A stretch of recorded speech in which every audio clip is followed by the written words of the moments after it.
안녕하세요. 과학으로 보는 세상 C. 코로나19가 계속되면서 우리의 일상도 참 많은 것이 달라졌죠.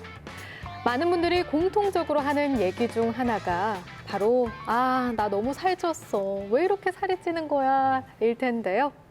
그래서 일명 확진자라는 말까지 생겨났죠. 네, 집에 많이 있다 보니까는 활동량은 줄어드는데 TV만 틀면 또 왜 이렇게 맛있는 음식이 많이 나오는 거예요? 맞아요. 그러니까요. 배달 음식 진짜 많이 시켜 먹잖아요. 저만 해도 막 보쌈, 치킨, 피자 진짜 너무 맛있습니다. 살이 안 찔래야 안 찔 수 없는 것 같습니다. 근데 안 찌신 것 같은데요? 좀 쪘습니다. 네, 보이지 않는 살들이. 네. 그렇군요. 그래서 준비했습니다. 오늘의 주제 바로 공개해 드릴게요. 네, 바로 이겁니다. 많은 분들이 오늘의 주제를 보고 뜨끔하셨을 것 같은데요. 오늘은 다이어트에 숨겨진 과학 이야기와 함께합니다. It's gonna be great, gonna be great, gonna be a good day. It's gonna be so good. It's gonna be so good. It's gonna be so good.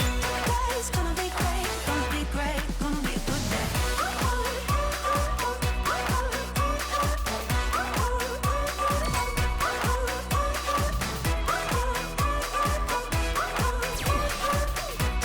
It's gonna be great, gonna be great, gonna be a good day. 그래서 오늘 이분들과 함께 건강하고 똑똑하게 다이어트하는 법을 알아봅니다. 어서 오세요. 네, 먼저 자기소개 직접 부탁드릴게요. 네, 안녕하세요. 다이어트 하면 눈도 커지고 귀도 쫑긋해지죠? 그러면서 한 번에 끝낼 수 있는 다이어트 없을까 하고 고민하실 텐데요. 오늘은 제가 내 삶을 바꾸는 다이어트 비법을 소개해드릴 배재대학교 식품영양전공 김정현입니다. 반갑습니다. 반갑습니다. 벌써부터 뭔가 믿음이 팍팍 가는데요. 네. 옆에 또 한 분 나와주셨는데요. 직접 소개 부탁드릴게요. 네, 안녕하세요. 스포츠와 운동의 의학적인 지식을 접목시켜서 건강하고 날씬한 사회에 일조할 수 있도록 열심히 노력하고 있는 운동 생리학자이자 순천향대학교 스포츠의학과 강현주입니다. 반갑습니다. 반갑습니다. 와, 정말 세상에서 제일 어려운 것 중에 하나가 바로 그러니까요. 다이어트가 아닐까 싶습니다. 흔히 우리 이런 말 하잖아요. 다이어트는 내일부터. 뭐 이런 명언도 있죠. 다이어트는 실패하라고 있는 거다. 아니, 그런데 두 분은 사실 다이어트를 안 해보셨을 것 같아요. 어떠신가요? 사실 저희 집에 있는 30을 바라보는 두 자녀도 저한테 30년 동안 제일 많이 들은 소리는 아마 다이어트일 겁니다. 네, 왜냐하면요, 제가 전공이잖아요. 다이어트는 사실은 음식, 네, 영어로는 식품 이런 의미인데요. 제가 이제 영양 교육을 하다 보니까 항상 이제 조바심 내는 게 사람들이 저한테 너나 잘하세요 할까봐. 그렇죠? 그래서 예, 저는 정말 다이어트를 늘 하고 있는 사람입니다. 사실 우리 모두 다 다이어터죠. 예, 계속 먹고 사니까. 교수님은 어떠세요? 저는 코로나19로 인해서 사실 저도 살이 좀 찐 것 같기는 해요. 예, 좀 걱정스럽기는 한데 그냥 운동을 무턱대고 많이 한다고 사실 살이 빠지는 건 아니거든요. 그래서 적절하게 운동 강도와 운동 순서를 잘 이해하고 해야지 운동을 좀 효과적으로 볼 수 있을 것 같습니다. 그래서 오늘 그런 말씀을 좀 드리도록 하겠습니다. 네. 네, 우리 과학 프로그램에서 다이어트를 다루다 보니까 또 보시는 시청자분들이 뭔가 획기적인 방법이 있는가 지금 귀를 쫑긋 세우고 계실 것 같아요. 그런 것들이 뭐 그러니까 있을까요? 지금 비법을 이야기하라고 네네. 이제 은근히 압박을 주시는 거죠. 오늘 한번 미션 클리어 해보겠습니다. 네, 사실 다이어트라는 원리는 간단하죠. 적게 먹고 많이 움직이는 건데요. 생각처럼 그렇게 힘든 일은 아니에요. 그래서 TV를 보실 때 윗몸 일으키기를 하신다든지 아니면 뭐 설거지를 하실 때 스쿼트 동작 같은 것들을 하셔서 활동을 좀 익숙하게 만드시면 그냥 일상생활이 아마 운동이 되시지 않을까 싶어요. 네. 지금 TV를 보고 계시다가 갑자기 막 움직이실 것 같은데요. 네. 와, 이렇게 많은 분들이 오늘 눈빛을 초롱초롱하게 해서 시청하고 계실 것 같은데 도대체 왜 이렇게 우리가 살 때문에 고민하고 왜 살이 찌는 걸까요? 저는 한마디로 불균형이라는 표현을 좀 쓰고 싶습니다. 네, 우리가 이론적으로 많이 먹는 것도 필요한 것보다 많이 먹으니까 불균형이죠. 그렇죠? 그리고 또 이제 살이 찌는 원인 중에 스트레스 이야기 하는데요. 스트레스도 마찬가지입니다. 우리가 스트레스를 관리를 못하니까 불균형이죠. 또 잠을 잘 못 자서 살이 찐다 이렇게 말씀하시는데 그것도 마찬가지죠. 그래서 저는 불균형 때문에 그 살이 찐다고 생각하고요. 이거는 이제 이론적인 이야기고요. 제가 생각하는 진정한 살이 찌는 주범은 본인을 덜 사랑하기 때문에 찐 사랑을 안 하기 때문입니다. 소중한 나를 함부로 하는 거죠. 그런데 우리 과학을 논해야 되는데 제가 네네. 너무 문학적으로 접근하는 아닙니다. 아닙니다. 네. 저는 저를 사랑해서 맛있는 거를 먹게 해주는데 이건 그러니까요. 어떨까요? 그렇죠. 나를 사랑하니까 맛있는 거를 먹어야 되는데 나를 더 많이 사랑하면 내가 망가지기 전까지만 먹어야 되는 거죠. 예, 그래서 저의 다이어트 비법은 나를 사랑하는 이야기부터 시작합니다. 아니 지금 저희가 이랬던 적이 없는데 네. 저희 제작진들이 술렁이고 있어요. 지금 술렁술렁하고 있습니다. 기대에 부응을 해야 될 텐데 걱정이네요. 네. 아니 근데 인간이 태생적으로 수십만 년에 걸쳐 진화를 하면서 옛날에 먹을 거 구하기 힘들었던 시절이 있었잖아요. 나무나 들에 가서 먹을 거를 구했어야 되는데 그런 이유로 우리가 열심히 에너지를 비축하고 쓰지는 못하고 있는 게 아닌가. 그것도 불균형이죠. 과거에는 부족하니까 에너지를 비축해야 되는데 그때는 비만이 없었어요. 네. 지금은 먹을 게 많아서 굳이 비축하지 않아도 되는데 균형을 깨트리는 거죠. 그렇죠. 네. 그럼 음식을 먹으면 어떤 과정을 통해서 살이 찌는 건지 궁금합니다.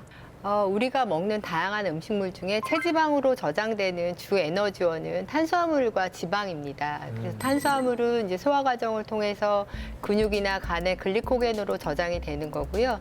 지방은 이제 중성지방 형태로 저장이 되는 거예요. 그런데 탄수화물은 이제 저장할 수 있는 양이 한계가 있습니다. 글리코겐으로 저장할 수 있는 양이 제한되어 있기 때문에 나머지는 이제 탄수화물이 분해가 돼서 포도당이 되는데 포도당이 중성지방 형태로 쌓이게 되는 거죠. 네. 그래서 우리 몸에 계속 체지방이 쌓이면서 비만이 되는 것입니다. 그래서 우리가 지방뿐만이 아니라 탄수화물을 많이 섭취하셔도 이제 비만으로 가는 지름길이 될 수 있는 거죠.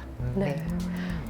말씀 들으니까 학창 시절 배웠던 것도 막 생각이 나고 그러게요. 네. 4kcal, 9kcal 이거 막 생각이 납니다. 네네. 맞아요. 네. 아니 근데 지방이 9kcal였거든요. 맞아요. 그래서 사실 지방을 피해야 한다. 지방을 적게 먹어야 된다. 이런 걸 사실 많이 들었었는데 근데 요즘에 이렇게 탄수화물에 집중을 많이 하게 되는 것 같아요. 네. 그러면 지방과 탄수화물 어떤 걸 주범으로 봐야 될까요? 네, 이게 1970년대 초에는 우리가 체중이 느는 게 그 설탕이 주 원인이라고 생각했었는데 보니까 비만 인구가 증가하면서 비만의 주범이 지방이라는 거가 인식이 됐어요. 그래서 서구에서는 비만한 사람들이 늘어나니까 줄이기 위해서 국민들을 대상으로 정책적으로 대국민 교육을 했어요. 식이지방을 좀 줄여라 이렇게. 근데 그럼에도 불구하고 막 그 비만의 유병률이 증가하고 있는 거예요. 그래서 다시 이제 연구가 활발하게 시작이 되면서 2000년대 초에 와서 지금 보니까 약간 비만의 주범이 지방이 아닌 것 같다라는 것들이 밝혀지기 시작하면서 실제로 그때 역학조사를 했더니 탄수화물 섭취량이 늘고 또 비례적으로 비만이나 당뇨병의 유병률이 증가하더라는 거예요. 그래서 그 당시에 보니까 저탄수화물, 고단백질 다이어트가 막 유행하기도 했어요. 네. 근데 또 최근에 어떤 얘기가 있냐면요. 그 비만의 주범이 또 초가공식품이다. 그래서 울트라 프로세스 푸드 그래가지고요. 그 영양소는 적은데 맛을 더하기 위해서 첨가물을 막 넣고 맛을 좋게 해서 그 예를 들면 뭐 패스트푸드나 스낵 같은 그런 음식들. 제가 좀 편하게 설명드리면 탄수화물은 복합당과 단순당으로 구분이 되는데 복합당은 말 그대로 복잡하니까 체지방까지 가는데 굉장히 오래 걸려요. 그러니까 대사 속도가 오래 걸린다는 이야기입니다. 그런데 단순당은 아주 빠르게 직행을 하는 거죠. 네. 그런데 그 단순당이 어디에 많이 들어있냐면 말씀 주신 것처럼 가공식품, 첨가당, 네, 그리고 패스트푸드, 이러한 정크푸드 이런 곳에 단순당이 많은 거죠. 그래서 체지방의 원인이 되는 주범은 지방이고 지금은 공범들이 너무 많은 거예요. 이 단순당, 이제 저희는 가공당이라고 얘기하고 첨가당이라고 얘기하는데요. 이 공범들이 빠르게 체지방으로 가기 때문에 지금은 당을 줄이자고 이야기하는 겁니다. 너무 문학적으로 풀었나요? 아니, 과학입니다. 네. 탄수화물 중에서도 나쁜 탄수화물이 있고 그나마 좀 괜찮은 탄수화물이 있고 이렇게 설명을 해주신 거네요. 네, 근데 저는 이제 영양학을 하는 입장에서 이제 영양소를 나쁘다, 좋다 이렇게 표현은 사실은 하고 싶지 않고요. 네. 지금 말씀드린 나쁜 탄수화물이라고 하는 것도 사실 우리 체내에서 어느 정도 필요하고 본인의 역할이 있는데 이것을 많이 먹게 되면 이게 이제 공범으로 변질이 되는 네. 거죠. 예. 우리가 빼고 싶어하는 살 그렇죠. 입장에서는 네, 네. 반대로 늘리고 싶어하는 살은 근육이죠. 그거는 네. 지방과 탄수화물이 아닌 단백질로 이루어지는 거죠. 한참 몇 년 전에 유행했던 것 같아요. 저탄고지 다이어트법 들어보셨죠? 네, 막 탄수화물이 살을 찌는 범인이 되니까 이제 탄수화물은 줄이고 뭐 지방은 먹어도 된다. 뭐 황제 다이어트 이런 말도 있었고요. 맞아. 요즘에도 저탄고지 하는 분들이 다이어트. 계시더라고요. 요즘에 네. 아시죠? 결론부터 말씀드리면 저는 저탄고지를 찬성하지 않습니다. 표정부터 벌써 심각해지셨어요. 되게 싫어 이런 표정이었어요. 인정 못해 약간 이런. 네. 이제 순간 살은 빠질 수 있어요. 일시적으로. 일시적이죠. 그런데 또 하나의 이제 이유는 다들 생각해 보세요. 저탄고지를 하게 되면 정말 지방을 마시는 정도의 섭취량이 네. 되거든요. 예, 버터를 정말 그냥 떠먹는 정도? 네. 밥을 먹듯이? 네네. 그렇기 때문에 우리가 일단은 순간에 포만감이 굉장히 오기 때문에 많이 먹지 못하고 입맛도 떨어지고 버터를 숟가락으로 먹는다고 생각하니까 입맛이 뚝 떨어지는데요. 예, 그렇죠? 예. 뭐 저탄고지, 뭐 살을 잠시 뺄 수는 있지만 영양학적으로 불균형이니까. 그러니까 탄수화물도 결국 골고루 섭취하는 게 좋은 것 같아요. 현미밥, 잡곡밥 이런 것들을 골고루 섭취하고 영양 충분히 섭취하면서 또 다른 방식으로 병행하는 것이 좋을 것 같네요.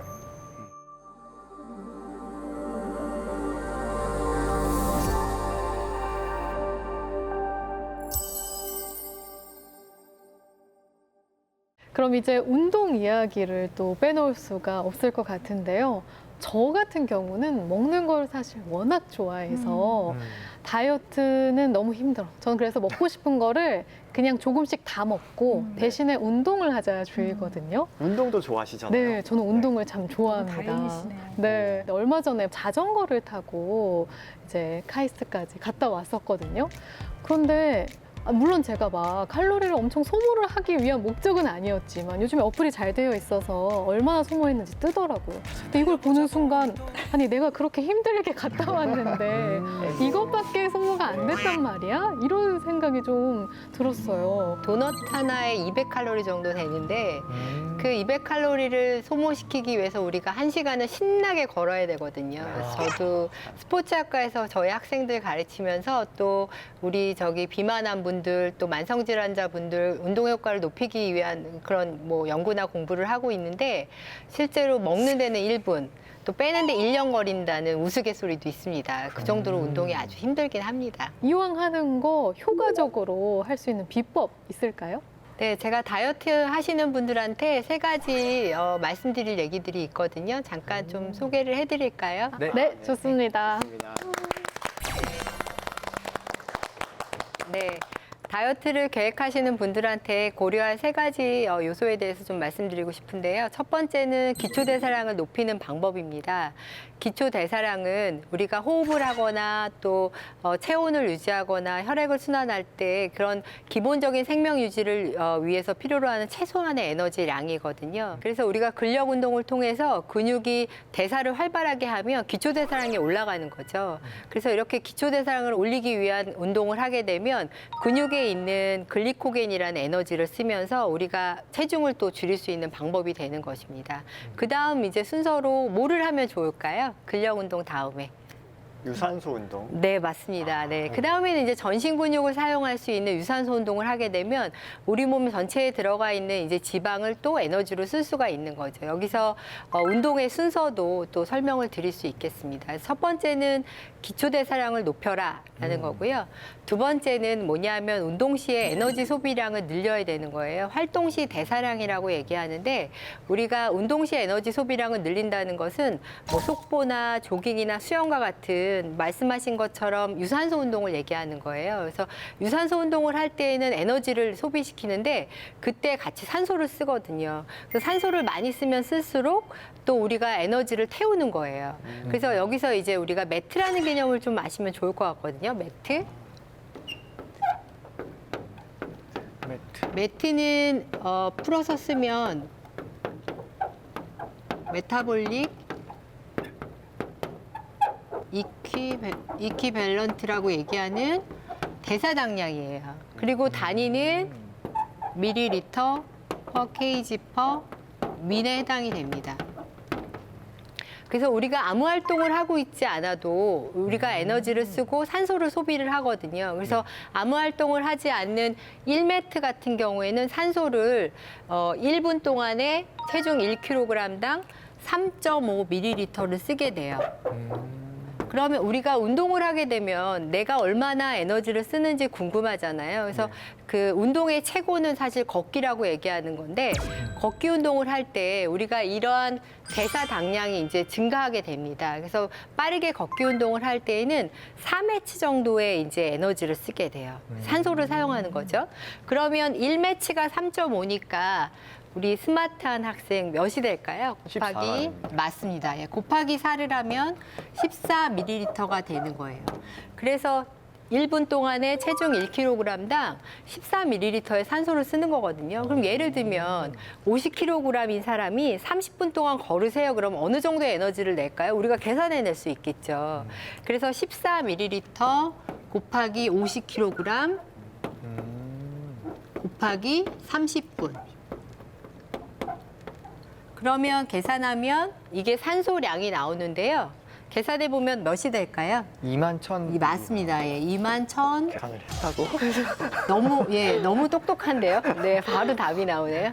예, 21,000ml의 산소를 소비하게 되고요. 산소는 1리터당 5칼로리의 에너지를 내요.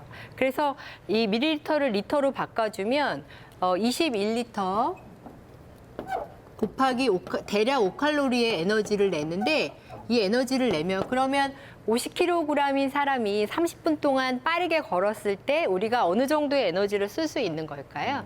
105kcal. 네, 105칼로리의 에너지를 소비할 수 있는 겁니다. 도넛 반쪽이네요. 아, 그래서 아까 1시간을 걸어야 된다구나. 네. 그래서 아까 도너츠 200칼로리 되는 걸 우리가 1시간을 걸어야 그 에너지를 쓸 수가 있어요. 그래서 유산소 운동은 이렇게 우리가 전신에 있는 우리 근육이나 지방을 사용하기 때문에 그래서 근력 운동으로 기초대사량을 높여주고 그다음에 운동하면서 에너지 소비를 늘려나가는 방법입니다. 그래서 우리가 일반적으로 권장하는 양은 유산소 운동을 30분 이상을 하고 있어요. 그래서 최근에 인기를 끌었던 운동 방법이 있어요. 그게 뭐냐 하면 히트라는 건데요. 히트다, 히트. 네, 히트입니다. 하이 인텐시티 인터벌 트레이닝이에요. 그래서 고강도 인터벌 유산소 운동이거든요. 그래서 이 운동은 굉장히 짧은 시간을 경제적으로 쓰면서 에너지 소비를 높이는 방법이에요. 이 얘기가 세 번째 우리가 신경 써야 될 얘기로 이어지는데요. 세 번째는 뭐냐 하면 운동 후 초과 산소 소비량입니다. 액세스 포스트 엑서사이즈 옥시전 컨섬션의 약자예요. 이런 힛 운동을 하게 되면 우리가 운동 시에도 에너지를 쓰지만 운동이 끝난 후에도 에너지를 지속적으로 쓰는 양이 증가해야 한다는 거죠. 그래서 실제로 실험을 해보니까 운동이 끝난 다음에 한 6에서 15% 정도 에너지를 더 쓴다는 결과가 나왔어요. 그리고 체지방을 효율적으로 또 쓴다는 얘기가 나왔습니다. 그래서 힛 운동은 우리 다이어트 하시는 분들한테 굉장히 매력적인 운동 방법이라고 할 수 있습니다. 감사합니다. 네.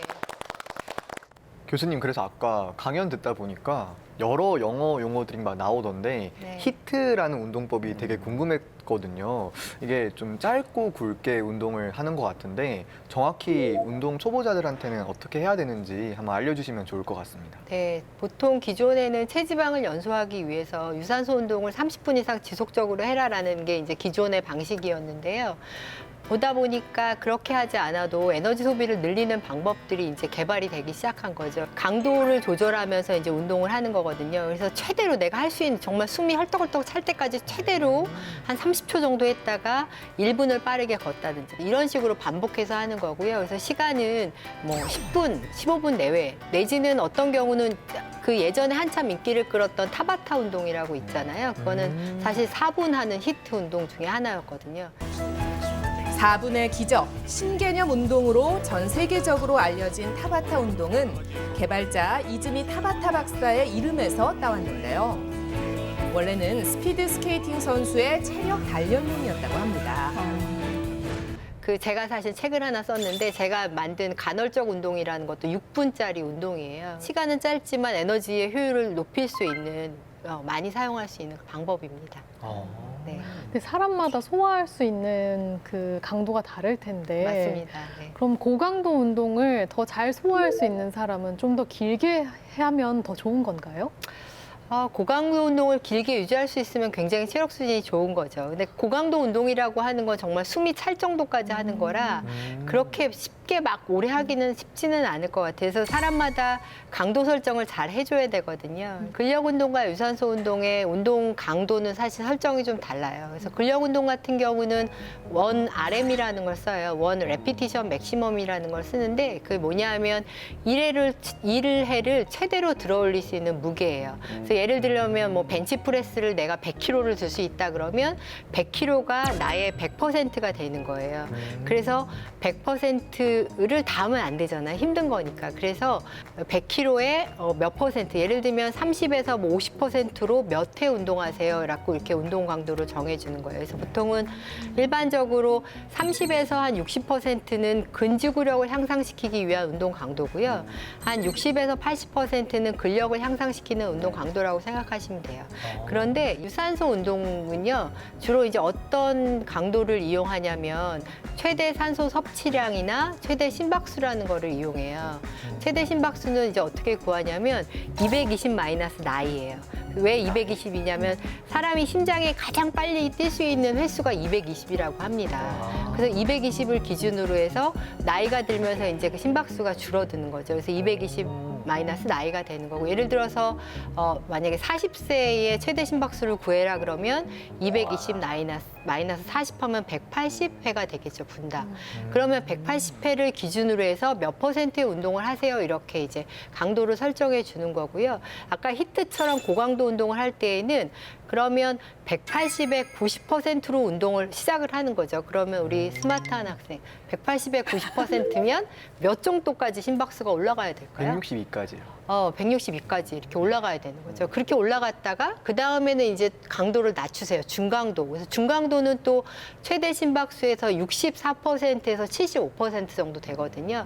그러면 그 강도에 대해서 천천히 생각하시고요. 그래서 그 심박수를 조절하면서 하는 운동 방법이라고 생각하시면 되고요. 저는 이제 전공자는 아니지만 이제 체중 조절 주변인으로서 이제 먹는 이야기할 때 항상 이제 운동 얘기를 하는데요. 이제 중년 이상 분들한테 저는 너무 이렇게 숨이 헉헉 차는 운동을 오래 하지 않는 거를 권장을 합니다. 네, 왜냐하면 숨이 헉헉 차는 거를 20분 이상 그렇게 하게 되면은 그 다음에 심한 공복감을 느끼게 돼요.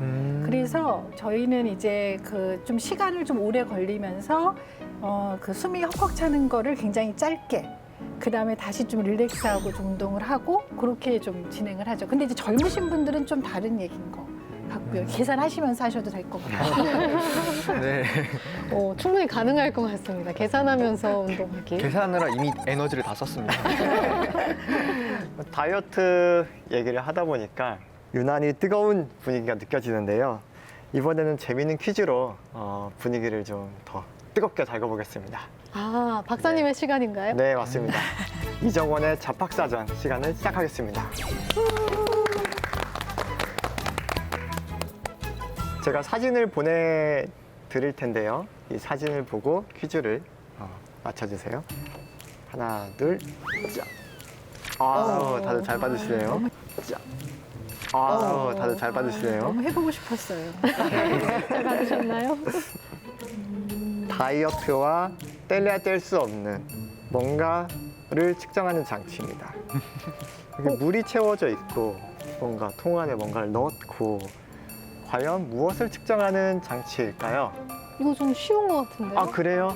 탄소라는 네. 힌트도 강연에서 얻었고 네. 다이어트 얘기를 하고 있으니 그렇죠. 이거 칼로리 측정하는 거 아닌가요? 정답입니다. 와, 맞췄습니다. 야, 너무 쉽게 맞추셔가지고 네. 하지만 오늘의 주제를 몰랐거나 강연을 안 들었다면 저는 몰랐을 것 같아요. 전혀 연상이 되진 않아요. 이런 식으로 칼로리를 측정할 수 있다는 게 이 열량계를 보면은 구조가 참 희한하죠. 굉장히 낯선데요. 저도 사실 처음 봐요. 통이 있고 그 안에는 물이 채워져 있습니다. 그리고 물 안에 또 통이 있는데 거기에 음식물을 넣게 돼요. 그러면 여기 플러스 마이너스 전극같이 생긴 것들이 쭉 꽂혀 있죠? 전류를 흘려가지고 이 안에 음식물들을 태워버려요. 이 장치 이름은 범 열량계, bombe 열량계라고도 하더라고요. 먼저 교수님께서 이 칼로리 측정을 어떻게 하게 되는지 한번 설명 지금 부탁드릴게요. 그림에 보시는 것처럼 현재 사용하는 칼로리 계산법은 19세기 후반에 농해화학자인 윌버 올린 애트워터라는 사람이 개발한 건데요. 지금으로부터 한 120년 전에 그 열량계 무쇠소대다가 그 과량의 산소를 주입하고 그 다음에 음식물이 완전히 재가 될 때까지 태우는 거죠. 칼로리는 우리가 먹은 음식으로부터 얻을 수 있는 에너지 단위를 말하는 거고요. 물 1g당 1도씨 올리는 에너지 양을 의미하는 겁니다. 그래서 그 결과 탄수화물하고 단백질은 1g당 4칼로리의 열량을 내고 지방은 9칼로리의 열량을 내는 그 애트워트 계수를 발견하게 된 것입니다. 그 탄수화물, 단백질, 지방 세 가지가 4, 4, 9로 이제 우리가 이야기했는데요.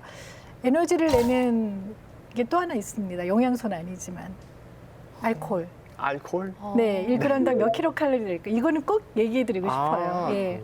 굉장히 중요한데요. 네, 좀 더 작지 않을까 싶은데. 7킬로칼로리. 오, 꽤 큰데요? 네, 꽤 크네. 그런데 이제 마시는 그 용량을 계산하시는 게 아니라 알코올 도수. 네. 도수 곱하기 그다음에 용량을 계산하시면은 이제 칼로리가 나오는 거죠. 쉽게 또 빨리 맥주 한 캔을 300으로 친다면은 4도잖아요. 4%죠? 그럼 칼로리 84kcal. 네, 맞습니다. 이렇게 계산하시면 돼요. 그래서 술을 많이 마시면 살이 찐다는 게 이런 네, 걸까요? 그 말도 맞고요. 사실은 이제 술 먹을 때 그 알코올 때문에 살이 찌기도 하지만 네.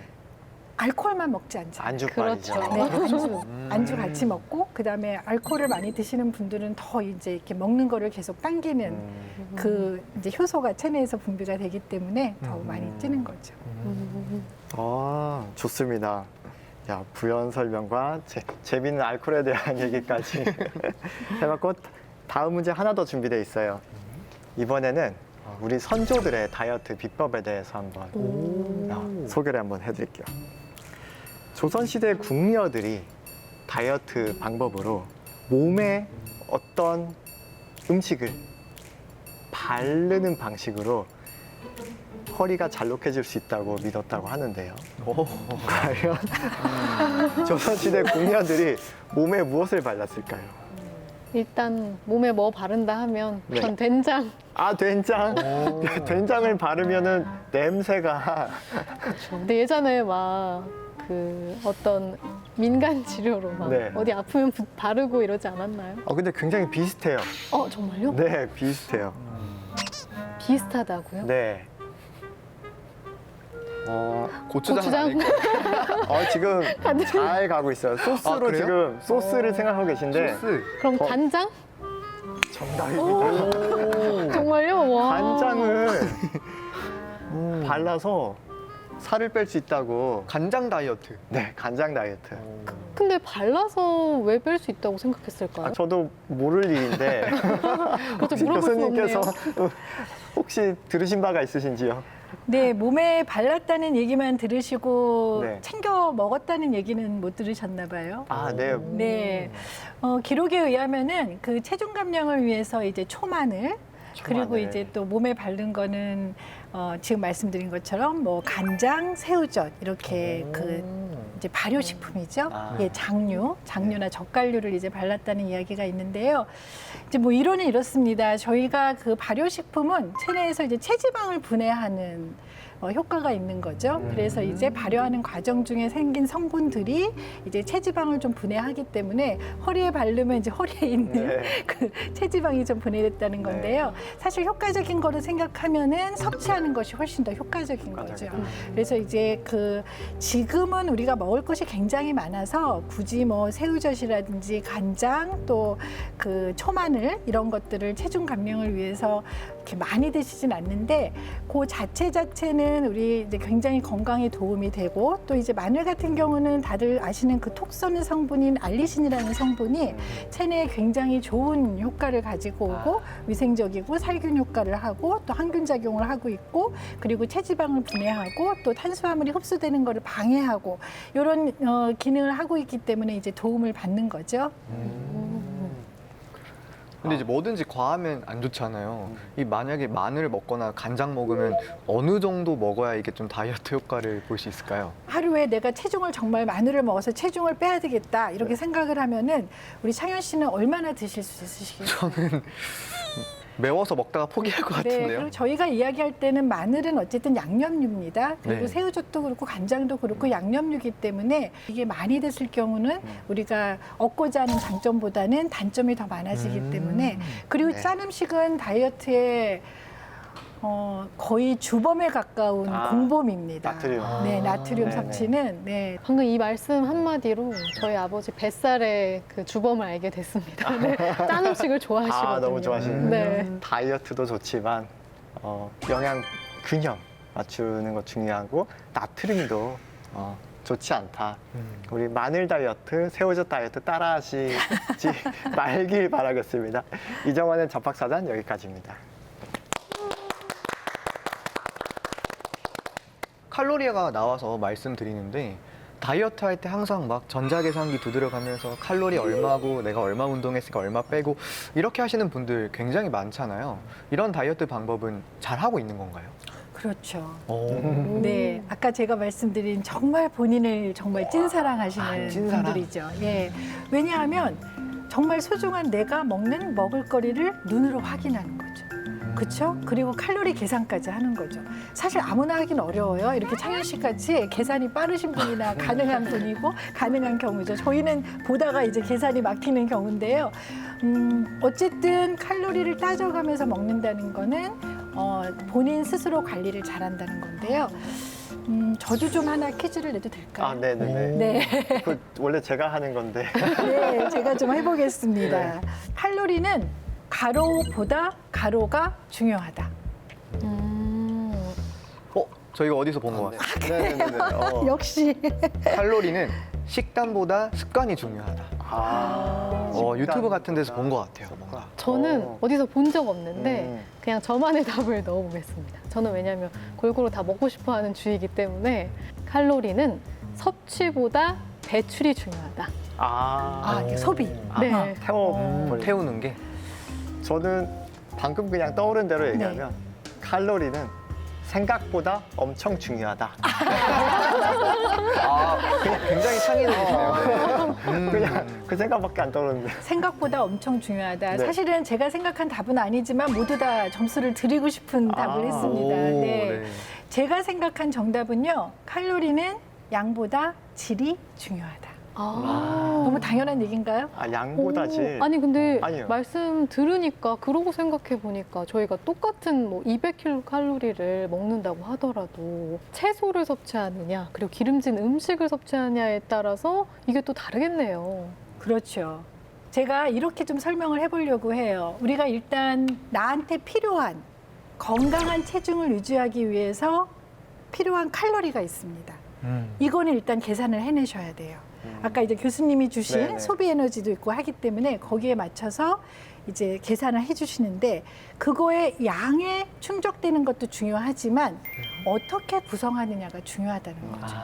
제가 집을 조금 예를 들어볼게요. 나한테 적절한 칼로리는 25평 집이에요. 오, 그런데 25평 집을 전부 다 침실로 만들 수는 없잖아요. 네. 그렇죠. 필수적으로 꼭 들어야 되는 집 구성이 있어요. 뭐 있죠? 침실, 화장실, 그리고 주방. 네. 세 가지는 있어야 됩니다. 그래서 탄수화물, 단백질, 지방 세 가지를 골고루 균형 있게 먹어야 되죠. 네. 그런데 사람이 살다 보면 이 세 가지 말고 다른 것도 좀 가지고 싶어요. 그렇죠. 운동 좋아하시면 네. 운동실도 있어야 되고 네. 또 음악실도 있으면 좋겠고 또 뭐 회의실도 있으면 좋겠고 그런 것이 우리 무기질 비타민이에요. 그래서 무기질 비타민 또 수분까지는 이 칼로리를 내는데 도움을 주는 영양소이기 때문에 질이 중요합니다. 그러기 위해서는 다양한 식품을 드시는 게 좋아요. 단백질도 동물성 단백질, 식물성 단백질. 채소도 그냥 채소를 다양하게 드시는 게 아니라 색깔별로 드셔야 되고. 아, 색깔별로. 그렇죠? 파이주노초 파란보 이렇게 채소 다 네, 골라서. 이제 우리가 색깔에 색깔 따라, 영양소는 네. 5가지입니다. 네. 예, 빨주노초, 파남보 7가지 아니고 5가지. 흰색, 노란색, 그다음에 초록색, 그다음에 블랙푸드 하나가 빠졌습니다. 빨간색. 네, 색깔 영양소 5가지 챙겨 드셔야 합니다.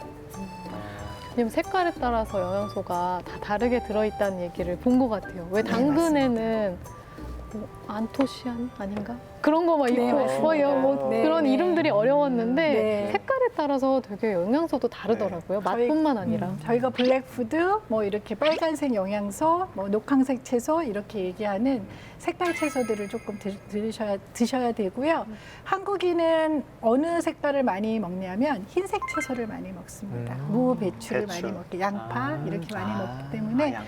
가능하면 색깔 있는 것들을 좀 예쁘니까 예, 드시는 것이 좋습니다. 이제 칼로리도 양보다 질이 중요하다. 칼로리도 어떤 거냐에 따라 다르다 이런 이야기를 했는데요. 왠지 운동도 비슷한 맥락이 있을 것 같아요. 뭔가 같은 운동이라도 혹시 어떤 시간대에 하느냐에 따라서 다를 수 있지 않을까요? 네, 맞습니다. 다이어트의 목적이라면 공복 시에 운동하는 것을 추천해 드리는데요. 공복 시에는 혈당도 낮고 그다음에 우리가 저장되어 있는 글리코겐 양도 적기 때문에 우리 몸의 지방 세포에서 지질 분해를 촉진시키죠. 그래서 체지방을 사용하는 비율이 늘어나게 됩니다. 그리고 말초 조직에서 지방 산화를 또 촉진시키기 때문에 유리되는 유리지방산의 양이 이제 늘어나게 되고요. 제가 실제로 한 실험에서도 그 공복 시와 그다음에 식후에 운동을 했을 때 운동이 끝나고 나서도 지속적으로 유리지방산이 증가했다는 수치를 이제 확인을 했어요. 그 말은 운동 후에 공복 시에 운동을 했을 때 그만큼 체지방을 많이 사용한다라는 의미라고 볼 수 있겠습니다. 근데 공복 때 운동을 하면은 막 더 배가 고파가지고 과식을 하게 되고 혹시 그러면 어떻게 되죠? 그래서 사실 과식을 좀 예방하기 위해서는 운동 전에 뭐 간단하게 단백질 식품이나 또는 야채 주스나 야채 샐러드를 소량 드시는 게 좋고요. 또 운동이 끝난 직후에 바로 식사를 하시는 것보다는 그때는 신진대사가 이렇게 높아져 있고 또 흡수율도 높기 때문에 운동이 끝나고 한두 시간 후에 이제 그런 대사가 조금 이제 안정화됐을 때 드시는 거가 도움이 좀 될 거고요. 또 식사를 하실 때는 단백질 위주의 식사를 하시게 되면 조금 허기짐을 조금 이제 달랠 수 있는 그런 이제 식사가 되겠습니다. 오늘도 역시나 유익하고 피가 되는 살이 되는 정보들을 네. 지금 잘 받고 있는데 네. 역시나 저는 또 궁금한 게 생겼습니다. 그래서 제가 흔히 이제 식습관이나 다이어트에 관해서 맞을까 틀릴까 하는 몇 가지 질문들을 준비해 봤는데요. 알쏭달쏭 호기심 보따리 지금 시작하도록 하겠습니다. 첫 번째 키워드 먼저 소개해 드릴게요. 짜잔. 이게 뭐죠? 네, 이 얘기는 저도 정말 많이 들어봤는데요. 우리 몸 중에서 뱃살이 가장 먼저 찌고 가장 늦게 빠진다. 이 말은 아마 뭐 다이어트에 관심이 없어도 한 번씩은 다 들어보셨을 것 같은데요. 이게 맞는 말인가요? 네, 살이 빠지는데도 순서가 있습니다. 네, 그래서 하체보다는 상체가 사실 먼저 빠지고요. 상체 중에서도 특히 얼굴, 뭐 가슴살, 또 뱃살 이렇게 순서대로 빠지는데요. 상체는 그 지방량도 워낙 적은데다가 지방 입자도 작습니다. 그래서 우리가 운동을 하거나 이러면 지방을 분해할 때 지방 분해 효소라고 리포프로테인 리파제라는 게 있어요. 그 리포프로테인 리파제가 막 활성화가 되면서 지방을 분해시키는데 그 상체에는 걔네들이 좀 많이 분포가 되어 있고요. 또 이러한 효소가 작용하기 위해서는 수용체가 필요합니다. 그래서 이러한 효소가 잘 작용하기 위해서 베타 수용체라는, 그러니까 효소가 촉진하기 위한 베타 수용체가 상체에 많이 좀 있다고 하고요. 골반 근처에 뱃살은 상체인가요, 하체인가요? 뱃살은 상체에 들어갔죠. 오. 네.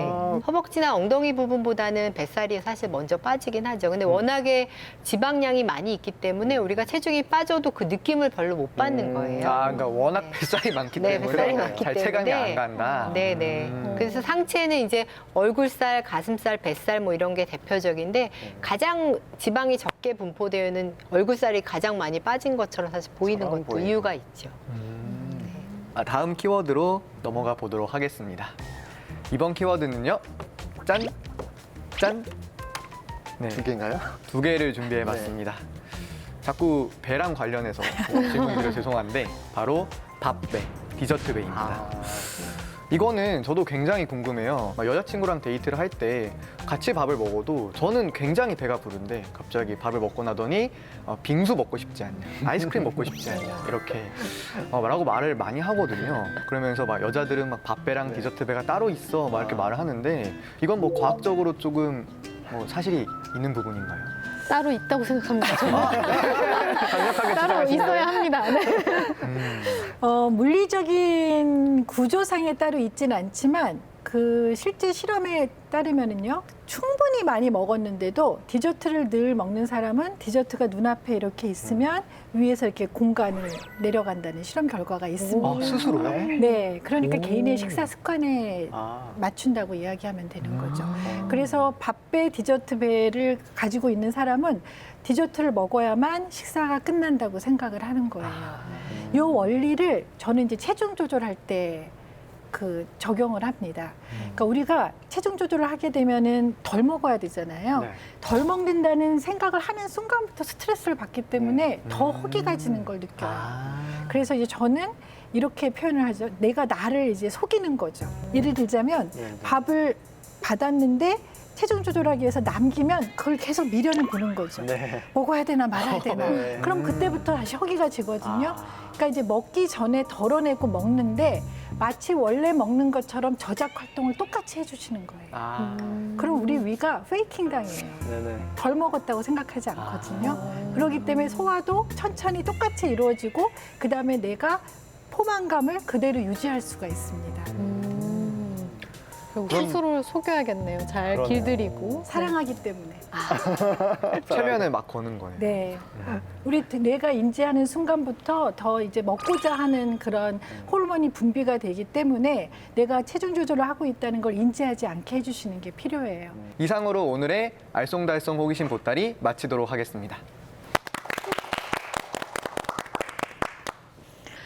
오늘 이 시간 내 몸을 지키면서 꾸준히 할 수 있는 효과적인 다이어트 방법들을 알아보고 있는데요. 마지막으로 이것만은 꼭 지켜라라고 좀 조언을 해주신다면요. 하루 3끼를 균형되게 드셔야 됩니다.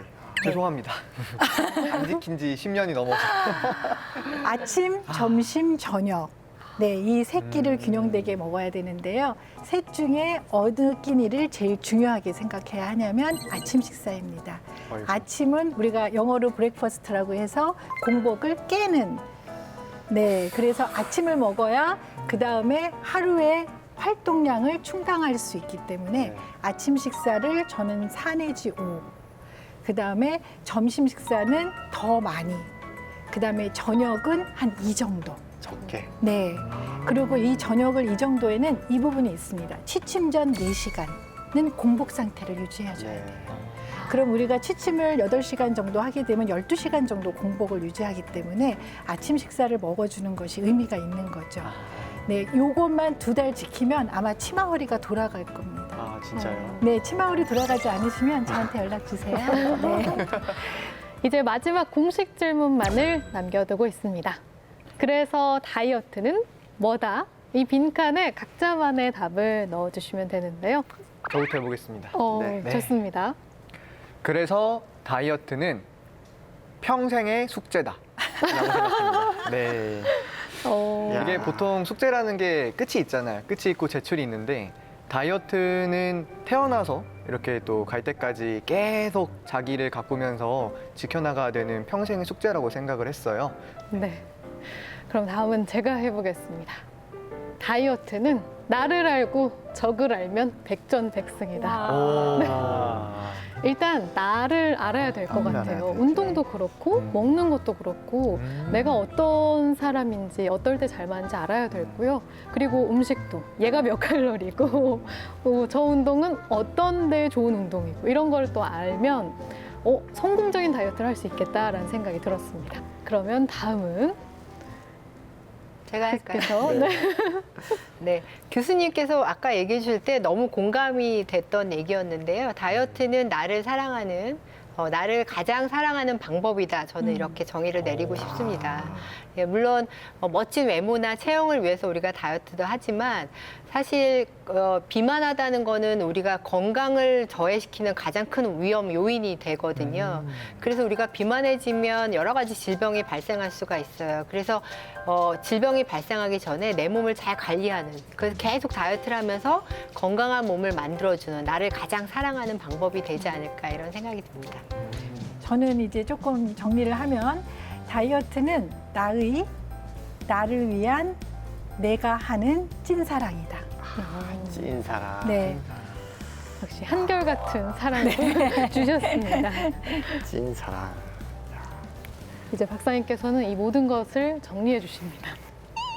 야. 제가 좀 길죠? 좋아요. 다이어트는 기한 없는 평생의 숙제이고 나를 사랑하는 방식이며 나를 알고 음식을 알면 승리할 수 있는 것이다. 이렇게 정리하겠습니다. 지난 70년간 무려 2만 6천 가지의 다이어트 방법들이 등장했다고 합니다. 그만큼 많은 사람들의 소망이자 관심사인 거겠죠. 네, 오늘 말씀들을 들어보니까 뭐 특별한 비법이라는 것이 뭐 있다기보다는 덜 먹고 더 움직이고 이렇게 하는 것 같아요. 그런 건강한 방식으로 우리 몸을 사랑해줬으면 좋겠습니다.